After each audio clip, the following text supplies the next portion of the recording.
2, 1, 0.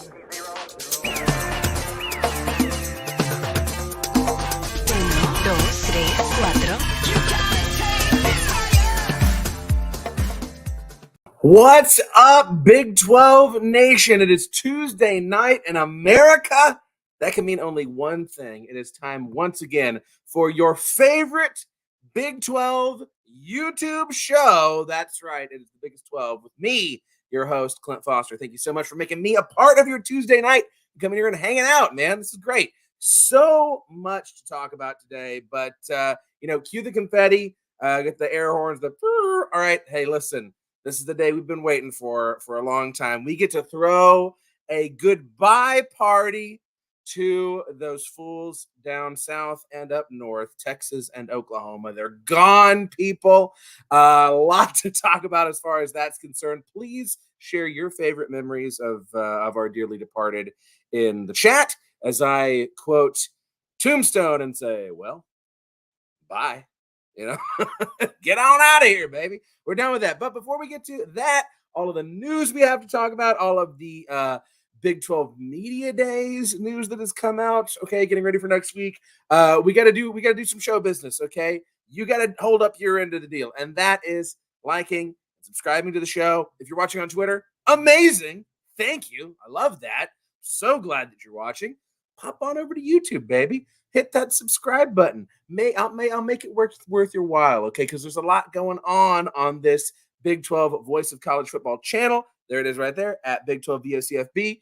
It's the biggest 12 every Tuesday night. It's a lot more stuff. And, okay, and whenever that EA college football game comes out that we are all so very excited about, brother, I'm putting the pieces in place to do some live streaming with that thing. So if you're the sort of person that's into that sort of thing, then you're going to want to be subscribed to the channel. So do it. Do it. You won't be disappointed, right?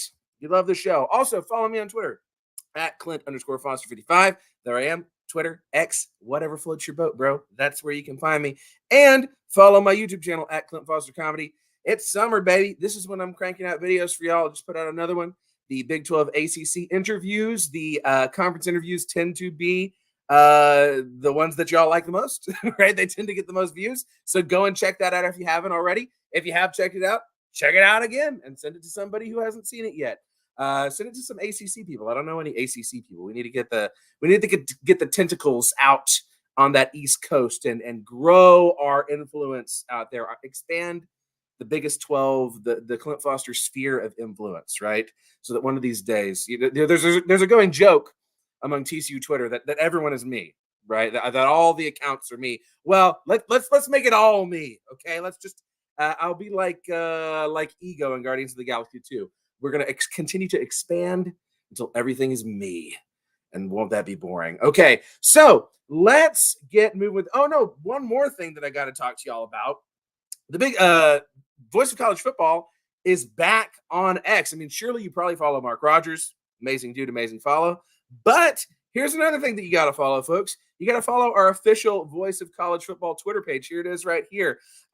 It's what you have been waiting for. I can guarantee you that much. The Voice of College Football, new on X, rankings, ratings, discussion, analysis, all of the things that you need and want about your favorite team and the teams that you love to hate. It's all right here. The core of who we are at the Voice of College Football. You're going to find it right here on this page. And, join us now. Join in the conversation because, as we say here at the Voice of College Football, and all of us college football degenerates, there is no off season, right? We gotta talk about this stuff all the time because we have a problem and we are not interested in seeking help about it, okay? We're going to continue down this path that we're on because we love it. We love it. Okay, so we're going to talk about Texas and Oklahoma at the end. All right, we'll save that until the end. But goodbye, Earl, and all that stuff. Post your soliloquies. I will read them gladly. Post your memories. But first, let's talk some news, okay? I mentioned EA College Football, right? We're all excited for it. I'm planning to live stream the very first time I fire up the game. Okay, I want you to see my authentic, unhinged reaction of entering in TCU as the favorite team and then going to town on this thing. I am so excited. I hope you're excited too. I'm literally like, I have not gotten an Xbox Series X or S yet. I've been doing the old Xbox One thing. I'm like, okay, this is the straw that broke the camel's back. I know this is how a lot of y'all are. You're like, you know what? Okay, fine. Yeah, you're gonna do this to me. I guess I'm gonna have to pull the trigger. I guess now is gonna be the time that I'll finally play Baldur's Gate and all these other things because I'm gonna go get the next gen console. I even was talking to my mom. I'm like, hey, listen, I've got a Christmas birthday, y'all. Very often overlooked, not by my mom and my wife. They care about it. But most everybody, I never get to have parties. Nothing fun ever happens, right? Because when you're sharing a birthday with Jesus, it's just, I haven't died for anyone's sins. I haven't done any miracles outside of a mildly entertaining Tuesday night show. I mean, come on, right? Well, I can't compete with that, right? So I was saying to my mom, I'm like, hey, mom, how would you feel about Christmas birthday gift in July this year? Like, let's just go halvesies. Let's just do that. So anyway, I'm very excited. And we got some more news, right? They did a deep dive on their dynasty mode, which is exciting. All of the recruiting and coaching changes and all these new features that they've added and the transfer portal. But this is the thing that everyone has been buzzing about, and I'm sure you have seen it on Twitter. EA released their team power rankings, right? So at the overall grades, the best overall teams in the game. And who, buddy? Like, are there some hot takes in this list, right? So, I mean, you look at the first, okay, I dare even say 10. I mean, Utah at 10 is, I mean, that's good for them, right? That's exciting. They are definitely a lot of people's favorite to win the conference, and we'll talk more about that in a little bit. You look at this top 10, you're like, okay, fine, right? This is fine. In fact, if you look at this top 6, another Twitter account posted that I saw, there's significant overlap between these top 6 and the same top 6 from 11 years ago, the last time we had an NCAA football game. So make of that what you will. But I mean, yeah, this is all fine, right? Like, Texas is going to have a good team. I don't think they're going to win the SEC or anything, but 92 overall is fair. Georgia is the cream of the crop. They have been for some time now. They're the new Alabama, it would appear so, except with more drunk driving. Ohio State is just like always number 2. When are they not? Oregon is going to be really freaking good this year. So anyway, this all looks fine, right? All looks totally fine. The whole top 12 is fine. It's this second column where you're like, what in the fresh hell is going on at EA where whoever is ranking these teams? Okay. Miami, Texas A&M, Ole Miss, fine. 88 is fine. Miami is almost certainly overrated. Texas A&M is almost certainly overrated. Texas football thinks Texas A&M is going to do better. Good for them. What does Texas A&M have if not offseason expectations? Via con Dios. Miami, sure. Do they have talented players most of the time? Sure. And I guess that's really what directly translates into this overall. What in blue blazes is going on here at number 16? All right. Colorado was 4-8 last year, man. 4-8. And they beat, you say, well, hey, they beat TCU. We sucked too. We were terrible last year. All right. That's not an indication of 87 overall. What is happening? Like, okay, outside of Shadur Sanders and Travis Hunter, what do you have? Okay. And this is not to besmirch. Hey, I love my Colorado people, right? We had Scobuffs Nation on here not too long ago. We had BMAC on here not long ago. I mean, hey, I love my Buffs people, and I wish you success, and I wish you all the best. This is absurd. What are we doing putting 4-8 Colorado as the 16th best team in the nation? EA Sports, what are you doing, man? Geez, that's just, this is the epitome of the graph where it's like the hype is up here and the production is like down here. Okay, what is this? This is nothing. This is crazy. And we'll talk about the Big 12 media poll here. It's like this team wasn't even on the top 10 of the Big 12 media poll. Okay, and yet EA Sports thinks they're the 16th best in the country. Okay, Oklahoma, fine. You're not going to leave Oklahoma out of the top 25 unless there's just something nuclear going on. I mean, I'm a little surprised by Virginia Tech, and I mean, outside of that, it's fine. It's fine. It's fine outside of that. I mean, Kansas is great. Arizona's got a lot of great players. Who knows if that's going to translate with their new coach? Oklahoma State continues to be slept on. Only here at 24. Going to talk a lot more about them here in a second. And Iowa, I think this is really just Iowa is here at this 25 spot on the because you got to think about this too. These overall rankings are an amalgamation of player scores, right? Which are they then amalgamate into an offensive score and a defensive score. Iowa has a really, really good defensive score. I think it's like a 93, and their offensive score is like a 76 or something. They're doing the thing. They're playing into the joke, right? That Iowa is where offense goes to die, and their defense is the only reason that they ever win games. So I think that's really the reason they're sitting at this 87 overall is because their defense is carrying them there. I don't know that that's necessarily an indication of, we at EA think that Iowa is the 25th best team in the country or anything like that. It's just the math. The maths are mathing. And again, all of this is it's fine. You could debate some other small moves here in the top 25. This is the one that's just ridiculous. Why is Colorado here? I suppose.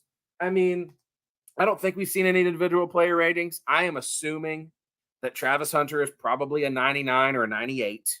Okay, and that's probably doing a lot of work here, especially because he's a player who plays both ways. So I'm sure that's artificially inflating their score. I'm sure that Shedeur Sanders, is in the 90s. Probably like a 95 or something. So if you've got a skill player and a quarterback who are both that highly ranked, I mean, that's going to do a lot to carry your overall points, I would assume. Okay. And then if you fill out the rest of the team with probably a lot of 80s and 70s, okay, that's how you get to that 87 number. But it's wrong. Okay. It's wrong. I'm saying I could probably see how they got there, but it's wrong. It's wrong. Share your thoughts, right? What are you thinking about these EA rankings here? Yeah, pretty. I would say that your comment is pretty accurate. Pretty accurate. Colorado being there is insane. It makes no sense at all. Yeah, and Tim's right. Whoever came up with this list needs to go back to school. What do you think? But here's the thing: we do love them because they're giving us a college football game again. So bless their hearts. They just don't. They can't get it all right, right? They can't get it all right. They're. I mean, listen, the levels of realism that they put into this game. I don't know. Go watch some of these trailers and deep dives if you haven't yet, because it's exciting stuff. I literally cannot wait to fire this game up in 2 weeks now? Yeah, 2 weeks and a day, July 17th. Buddy, it's getting here really fast. Okay, so there's that. All right, we've established that now. Okay, another thing I mentioned these Big 12 the media poll, right? Big 12 conference media poll, which is always exciting to look at and exciting to see what happens. I don't have a lot of complaints, right? Let's just say that. I think that for the most part, they've gotten it right. For the most part. Here's the thing, though. Listen, I don't have to tell y'all I'm a homer, okay? I don't have to tell y'all that. Y'all know I'm a homer. I got the TCU helmet behind me. I'm not wearing a TCU hat today. TCU at 10 is low, okay? Frogs are low at 10. And I could not be more happy. I truly could not. The number of banners you get to hang from preseason media polls is exactly 0, right? And historically, TCU does a lot better when we are getting this offseason disrespect. Now, that's certainly been a Gary Patterson thing. I can only assume it is also a Sonny Dykes thing. I mean, it certainly happened in 2022, right? Nobody was giving us the time of day. And there we go, and make that magical run to the national championship. Now, am I saying we're going to the national championship this year? I mean, probably not, but I don't know, right? Listen, we're not going to end up 10th, okay? This is a team with an extremely high ceiling at TCU. Probably, we were talking about in the Texas football episode the other day, TCU does probably have one of the greatest variances among teams in the Big 12, right? Like their ceiling versus their floor. Like there is a world where TCU only wins 5 games, right? And then you're having a lot of really uncomfortable conversations over the offseason about like, okay, what happened in 2022 and why can't we come anywhere close again? Why aren't we even qualifying for a bowl game? But listen, this is a team I expect to win 8 games. I expect to win 8 games. So therefore, 10's just a little low for me, right? 10's a little low. But this is also the nature of the conference this year, right?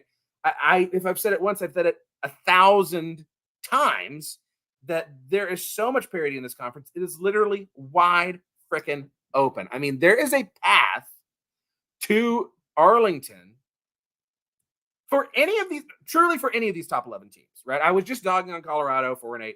There is a path to Arlington for any of these top 11 teams. Sorry, Baylor. If Cam Rising stays healthy, yeah, Utah probably is the odds-on favorite. We talked about it in our Utah preview. They've got a very favorable schedule. They've got a very talented team. Okay, so the pieces are there for them to get to Arlington their first year in the conference. Will it suck? Yes. Okay. Will I be rooting for it to happen? Sorry, Wild Ute, but no. But it certainly is. There is a high likelihood. Kansas State also, again, high likelihood to get to Arlington. There's a lot of talent on that team. Avery Johnson's great.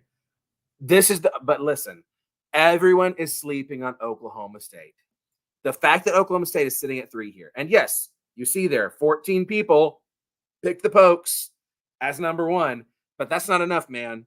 Oklahoma State, you mark my stinking words, okay? Unless there's some sort of collapse that I just don't foresee, I would be shocked for Oklahoma State not to be in Arlington at the end of the season. This is a very good team. They've got a ton of people back. I can't remember from whenever we had All Day OK State on the show. I'm quite positive it's like 21 returning starters. How are they not number 2, right? You can like fillet Utah all you want. How is Oklahoma State not number 2? Kansas, I think, is very fair at number 4. There's a lot of talent on that team. Lance Leipold's a fantastic coach. They're definitely going to be in contention. I would not be the least bit surprised if Jalen Daniels stays healthy to see them in Arlington. Arizona, insanely talented roster. I think that the media poll has Arizona in a more fair spot than a lot of other prognosticators do. A lot of folks, like we were talking about Dave Campbell's Texas football, picked them to play against Utah and Arlington. I don't see that happening. I don't think, even if you've got talent on your team, it's tough to just expect, it's bizarre for me to say this, first year with Sonny Dykes, we go to the national championship. You can't just expect, to go out there and be world beaters in a brand new conference with a brand new coach, right? There's going to be some growing pains there. Right? I think 5 is much more fair. Iowa State, though, is in a very similar situation to Oklahoma State. They're a very young team, but they got a lot of returning starters. Okay. I think 6 is a good spot for them.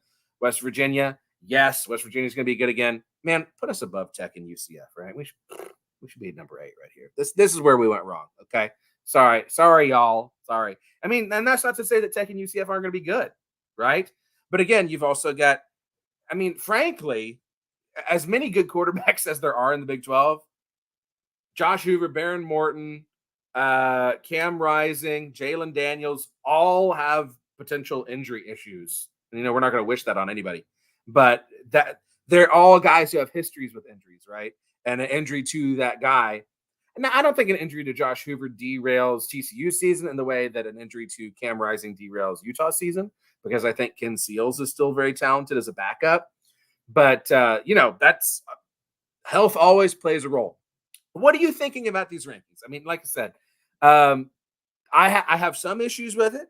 Some things I agree with. But I think the thing that sticks out to me the most, besides my homerism, is just the sleeping on Oklahoma State. Where are we at, folks? Let's talk about it. Let's join the conversation. While you're thinking about that and while you're typing your thoughts on this preseason poll, I want to also share with you another little juicy piece of TCU disrespect that has come out of the early media days stuff.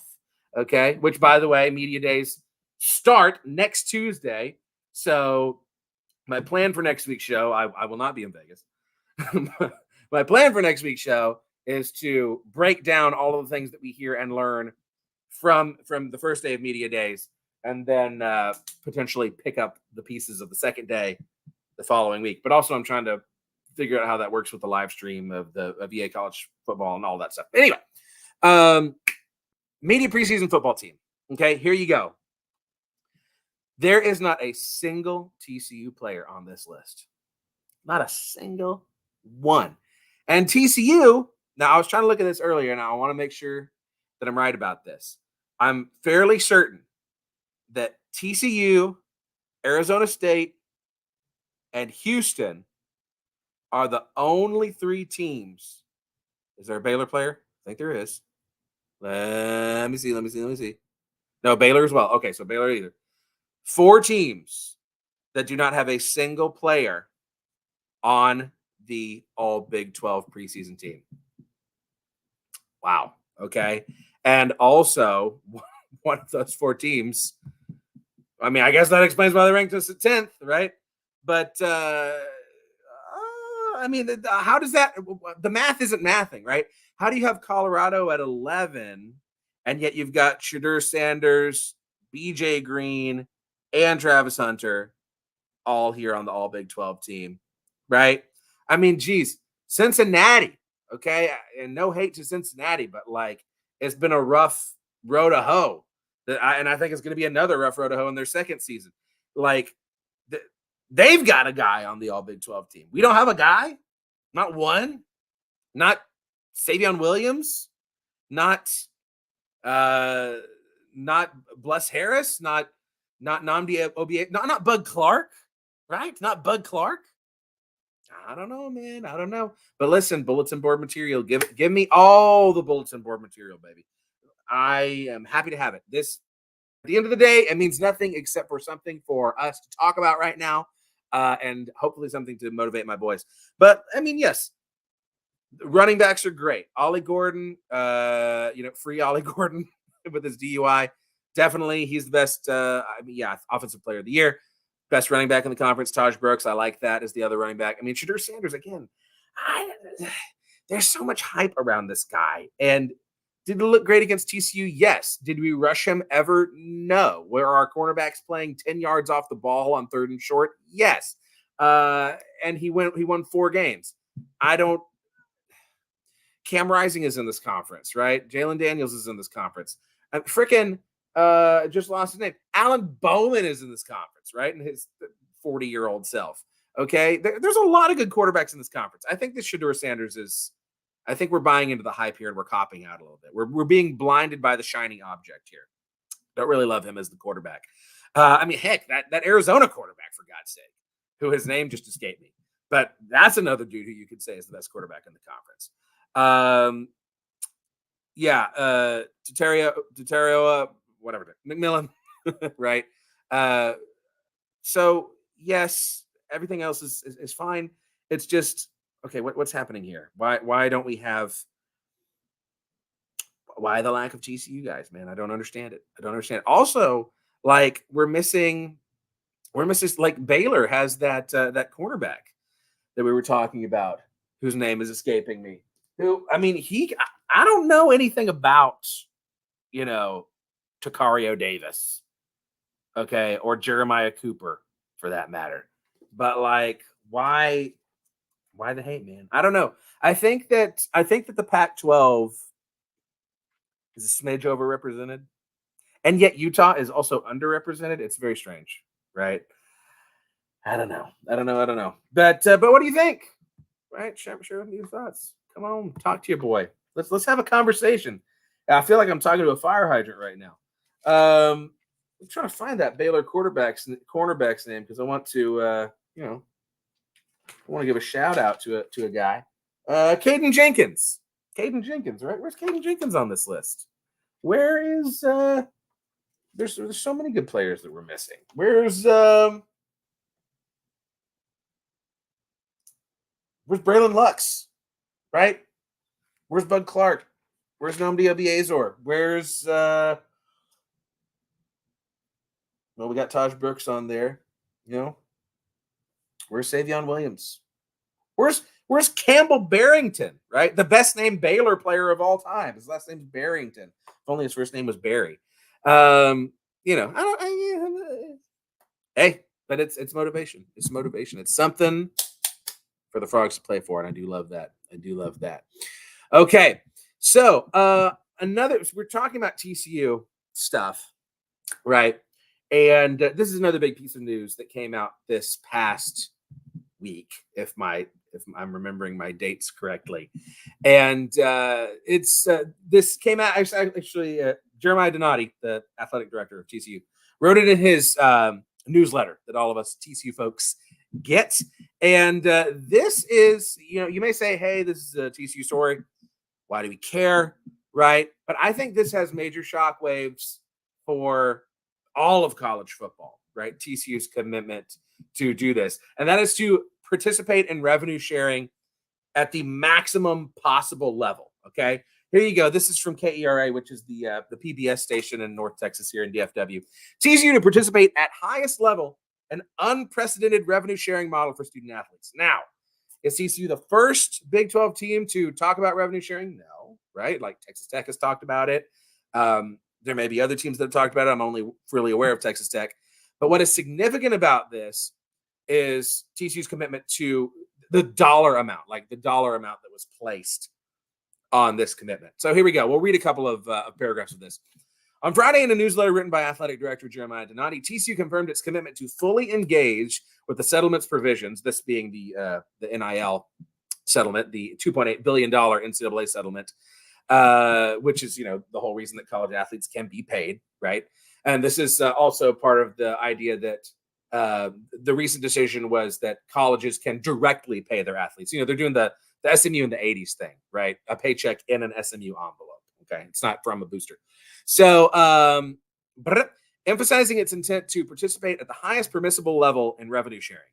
TCU is a member of the Big 12 Conference, which is one of the 4 power conferences nationwide. Yes, it is. Okay. So, all right, I want to go down here. So, in the new compensation model, each school will be permitted, but not required, to set aside up to $21 million in revenue to share with athletes per year, right? It just like revenue sharing at any business, okay? As revenues rise, so could the cap. So while TCU recognizes the financial implications and projection annual expense of over $20 million, in fact, if I'm not mistaken, Donati said $22 million was the number that he put in the email. The investment aligns with the university's broader vision for its athletic program. Donati said, at TCU, athletics serves as the front porch of our university. That's something TCU's been saying for several years. I mean, since before I was in school, Victor Boschini's been saying this, front porch of our university. We're committed to maintaining TCU's position as a member of the top echelon of athletics competition at the highest level. Our athletics program adds value to TCU's reputation as a leading university, enhance student recruitment efforts, and help define TCU's unrivaled student experience. I mean, that is true, right?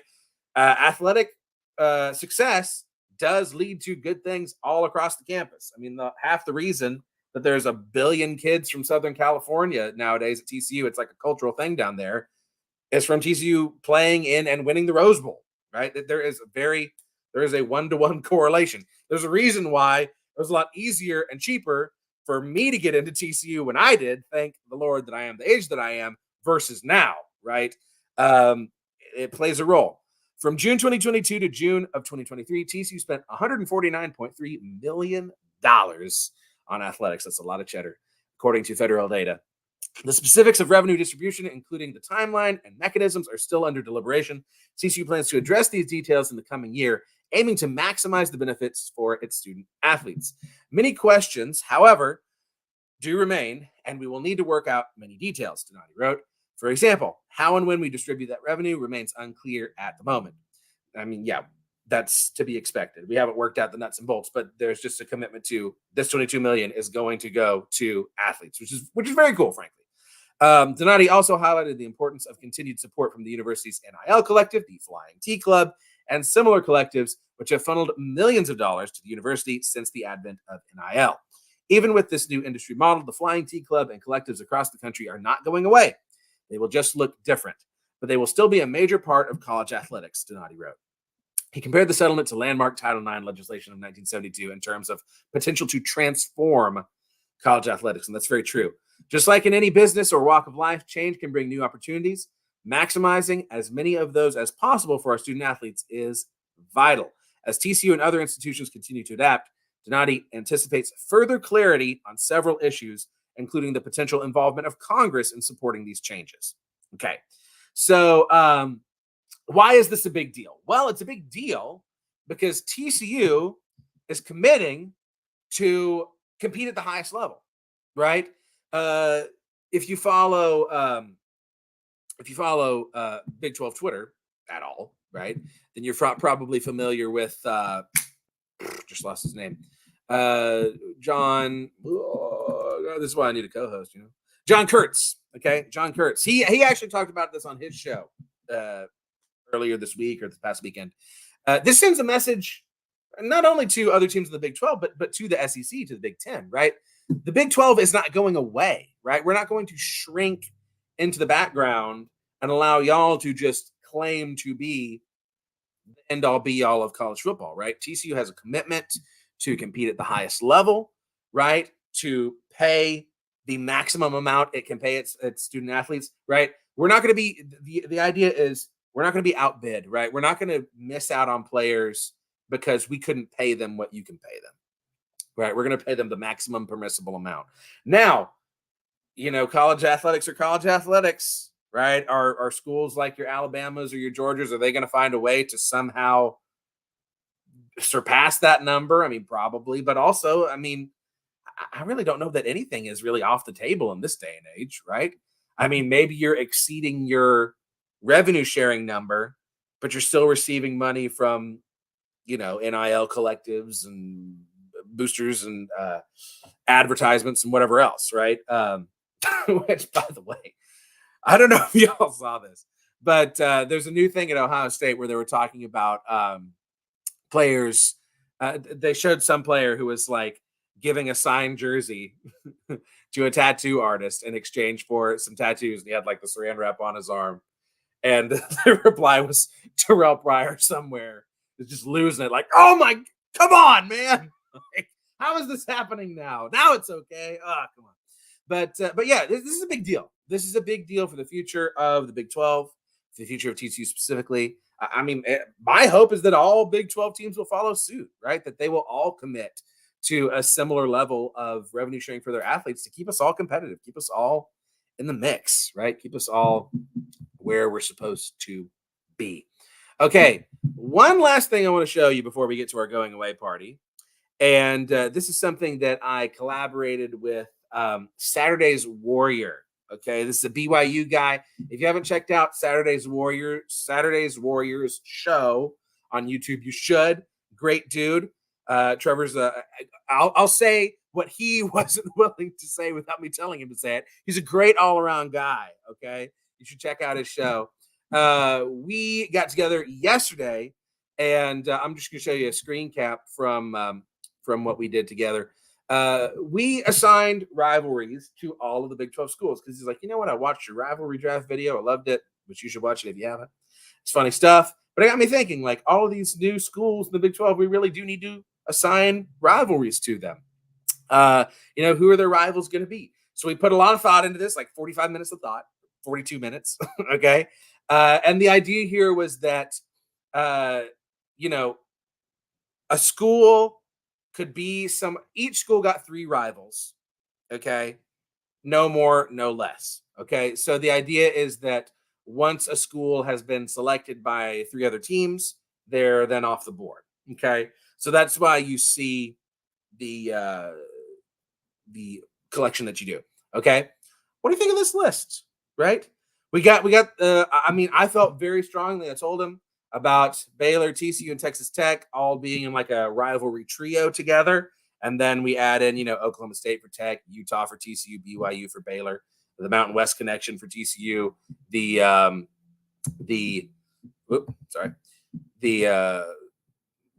budding rivalry between BYU and Baylor. We got the John Denver Bowl here. We got the Space Bowl, Kansas State's Farmageddon, all the good things. I don't want to go into too much detail about it because I want you to watch his show. I want you to give him some views. But let me know what you think about this. Do you like this assortment of rivalries? Do you think it's fair? Do you think we did a good job, or do you think that we need to pound sand? Okay, give me some love. Give me some talk back. Okay, before we move on to our going away party for Texas and Oklahoma, our dearly departed. And shout out to TCU for its viral its viral video of the end of Toy Story 3 with Woody thinking back fondly and all of the great memories of Oklahoma and Texas before he says so long, partner. Before we get into that, got a quick word from our fearless leader, Mark, from one of our sponsors. What I do as a sports commentator. I have definitely been blessed. I enjoy my career. But I got to say, if I could turn back time, I would learn the business side of sports management, how to manage people, how to manage projects, how to manage situations. And then there's also those times in which you feel stuck in a job, stuck in a career, just feeling that there's a dead end and wondering and waiting, when is that break going to happen? Well, unfortunately, I got to tell you, that break is not coming unless you make it happen. Sports is your passion. You love it, you live it, you breathe it. Why not make your passion your career? Introducing Southern New Hampshire University, our sponsor. At SNHU, you will learn the business side of sports, sports management principles, and how to gather and analyze data. This degree will help you prepare for a career as an athletic director, sports information director, marketing manager, and other exciting roles in the sports industry. You'll be able to tap into SNHU's network of graduates working in sports-related organizations. You'll also have the opportunity to take advantage of an internship or an experiential learning course within the field. Your courses are taught by faculty with real-world experience, so you'll have opportunities to connect with people in the industry. And when you graduate, SNHU will be right there to help you with your job search. SNHU is accredited, nonprofit, and has radically affordable tuition. SNHU was voted one of the country's most innovative universities by U.S. News and World Report. Just go to snhu.edu/VOCFB. The link's also in my description section down below to see if you qualify for SNHU's sports management program. You might be eligible for financial aid or have existing college credits that could fast-track your degree at SNHU. Click the link to get started. Your exciting sports management degree at SNHU awaits you. Do it now. Do it now. Do it now. Okay, there you go.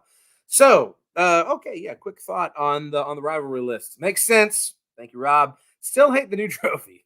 Yes, between the Frogs and Baylor. I truly can't decide. I hate the trophy, but I hate the name more. I hate that the Blue Bonnet Battle, man. And from what I've heard, it's our fault. And I hate that so much more, right? Because TCU is so allergic to religious affiliation. I love my school. I died in the wool, baby. I grew up purple. I will die purple. I love TCU with every fiber of my being. But the religious non-affiliation stuff just really grinds my gears, man. It gets stuck in my craw, which is why I make so many jokes at TCU's expense along those lines in my sketches, right? It's like, okay, come on. We're really not going to acknowledge the C here. We're not going to acknowledge the C, whatever. But yeah, it's a dumb trophy. It's very dumb. And I've seen it in person now. It's shockingly large. It is massive. And there's a detachable shield for reasons, I don't know. And yet we're getting rid of the iron skillet. Is what it is. Okay, so happy trails to Texas and rot in a shallow grave. Okay, so let's talk about, dearly beloved, we are gathered here to spread the ashes of our departed, dare I say, comrades, dare I say, our Moriartys, right? Texas and Oklahoma. But oh, what great times we had together, right? What great, joyful times we had. between Texas constantly making everything about them and having a Longhorn network that they forced us to endure, and that they showed the 2005 Rose Bowl on approximately 3 million times. Okay. Listen, Texas, thank you so much. Thank you for your time in the Big 12. Thank you for almost never living up to preseason expectations. Thank you for constantly being ranked in the preseason top 10 and so rarely even sniffing that greatness. Thank you for the beautiful memories of 8 TCU victories, right? 4 in a row at one point. There's a whole generation of Texas students that never saw the Longhorns beat TCU while they were in school.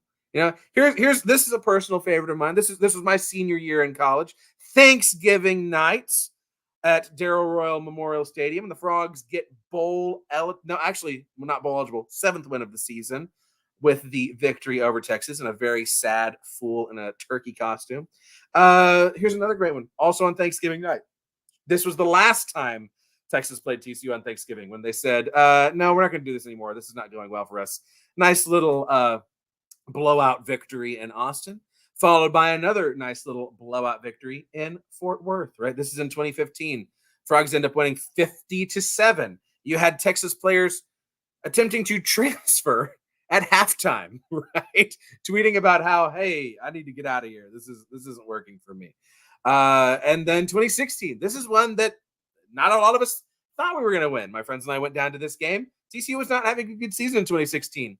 And there you go, Darius Anderson, his birth onto the national stage, just absolutely slobber-knocking Texas. And who could forget 2017, right? And Darius Anderson absolutely juking a Texas defender completely and utterly out of his shoes, which unfortunately you can't entirely see from this angle. Whoop, there he goes on 4th down. Another comfortable win. Here's another fan favorite. Max Duggan's coming out party. This is 2019, TCU playing against a ranked Texas team, a TCU team that was very much struggling in 2019, TCU team that did not make a bowl game in 2019, but we did beat Texas. How did we do it? Well, O'Shawn Mathis doesn't know. Who could say? Maybe it was those awful uniforms. Here's 2020 when everybody was, there was attendance restrictions, and Coach P is wearing an ill-fitting gaiter around his face. Because, this is the thing that we did in 2020. And getting a nice little delicious victory on a fumble at the goal line. This was a comedy of errors, this game. But certainly a memorable one. And, 2022. Look at that. The year of Hypnotoad and Kendry Miller running away with it. This game really wasn't even as close as the final score indicates. If it wasn't for a ill-timed fumble at the end of the game, then this is a 2-score victory by TCU. And, oh, brother, was I obnoxious in Austin. What a great time. And, so many other memories. Beating Texas. TCU got to its first ever College World Series, beating Texas in a super regional. We weren't in the Big 12 yet, but what a great memory. We beat them in the Big 12 tournament here with Mike Miles. So, thank you, Texas. Thank you, Texas, for all of your contributions, all of the glorious and wonderful memories. And just what you meant to all of us, right? Always. And OU, you suck. Get out of here. Don't ever want to see you again. Right? Get out of here, OU. We've had enough of you. I will say that the couple of OU wins that TCU did get in football, they were incredibly sweet because they were so few and far between. I will forever be mad at Jalen Hurts, though. I mean, that game in 2019, yeah, 2019 was within our grasp. And you give Jalen Hurts a first down that he absolutely 100% did not reach. It is what it is. But yes, yeah, Rob, you're right. 2022 against OU was awesome. That one of the things that made that so awesome. I mean, it's the same reason 2014 was so awesome, is because you didn't expect it, right? This wasn't one of the games that you went into super confident and just absolutely just destroyed him. To quote Max Duggan in his famous video, beating that ass. Oh, I can't say that. That's okay. All right. This is a great question, my guy. This is great. Are we going to miss playing the Longhorns? I mean, yeah. I loved beating Texas. When we lost to Texas, I was in a really bad mood. But I mean, listen, I'm a guy who loved the Southwest Conference. I think regionality is one of the best things about college football. If I had it my way, you would have all of the big Texas teams playing each other every year. If I had it my way, I would bring the Southwest Conference back in a heartbeat. Okay, bring back the Southwest Conference with Arkansas and throw in the 2 Oklahoma schools. That to me is a chef's kiss, beautiful, perfect conference. And yeah, I do miss playing the Longhorns. I will miss playing the Longhorns, but I don't miss their attitude. Right? I don't miss their false sense of superiority. I don't miss the arrogance. I don't miss them feeling like they deserve a bigger slice of the pie. I don't miss them screwing up media negotiations because they insist on having a network named after themselves where they play the same game over and over and over and over again because they haven't accomplished anything since. Right? I won't miss those things. And I don't think anyone's going to miss those things. But playing them, yes. And it is just so upsetting to me that after the magic that was 2022 in literally every sport, we just crapped the bed in every one of the big 3 sports against Texas in our last year.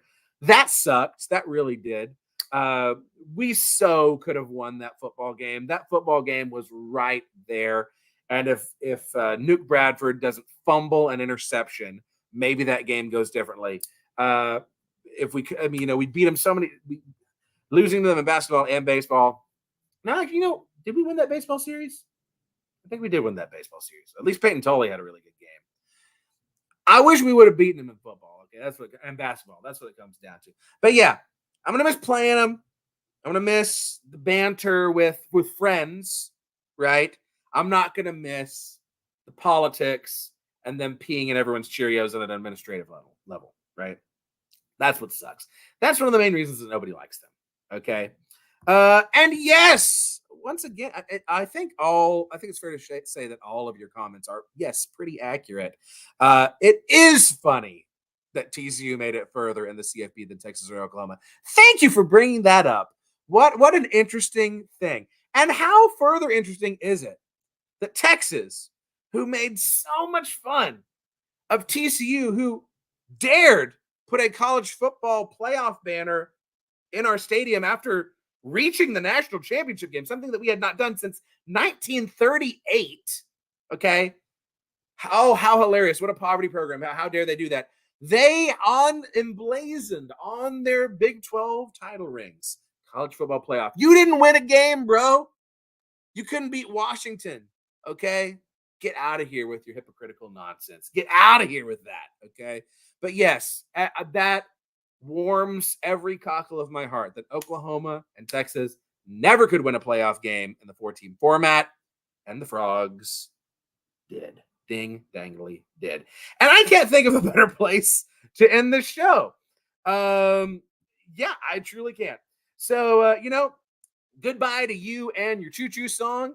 Don't let the door hit you on the way out. Oklahoma, you suck too, if not more. How dare you want to rob us of Bedlam for the foreseeable future? What a sucky thing to do. And I do think it's hilarious that after all of its bloviating and all of its acting like it was too good, that now A&M is in the same conference with Texas again and has to play Texas again. And I hope that they lose. I so rarely root for Texas. I despise Texas on the sports level, but I hope that they mop the floor with A&M. It will be delicious and hilarious. So on that note, man, I love y'all. Thanks for hanging out with me on a Tuesday night. What a fantastic way to spend some time together. Again, check out my channel. New videos posted for you on there. Here's the app to subscribe. At Clip Foster Comedy. ACC Interviews is up now. It took me a long time to finish that video. Well over 48 hours to finish that video. But it's out there for you. And I want you to watch it. I want you to laugh. I want you to have a good time. I want you to come to the people that you don't know. No, to the people that you do know that haven't seen it. And I'm going to have more for you. I got a couple other scripts that I'm sitting on. I'll hopefully get another one on tape next week for you. Follow me on Twitter at Clint_Foster55. Follow the Voice of College Football Twitter account. You got to do that too. Be a part of the conversation. And of course, subscribe to the channel. I mean, if you only do one thing, if you only do one of these things, subscribe to the channel, baby. Just do that for me. Please do that for your brother Clint. Okay. You man, have a wonderful Independence Day. Eat lots of hot dogs and or barbecue. Try to return back to me with all of your limbs. Okay, practice good pyrotechnic safety. Have fun. I love y'all, man. Have a fantastic week. I hope your team wins and go Big 12. See you around, kiddos.